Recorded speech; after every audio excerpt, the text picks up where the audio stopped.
temu potom jeszcze też przyjdzie. Hižo to potom po studiu. Po studiu su nas miachu Instytutem Słowianskim mieście tedy też kontakty hižo. A Słowiański Instytut mieście po zakończeniu naszego studijnego lata posłać jedno burmista, jedno polenista, jedno rocista, a jedno sorabista na dalej studii do Moskwy.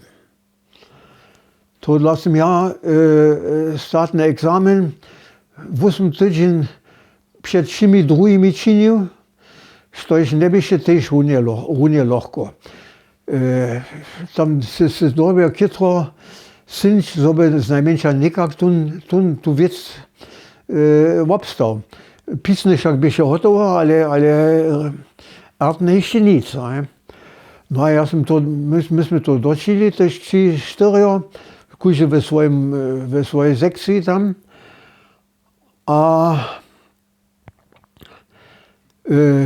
potom usvedčenie všetko, vy môžete všetko domov dojsť, vy dostanete všetko připozvané do domov, jak to potom dali, že z tej Moskvu. No a my jedeme domov, čakáme a čakáme a ničo sa nečiní. Ja som junú dvojice tam do rektoráta zavolal.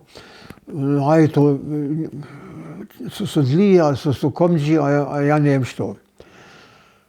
No a kaj to pak rejne tak husto było ze s našimi přečelami, na dobu říkal, že z toho ničo nebude.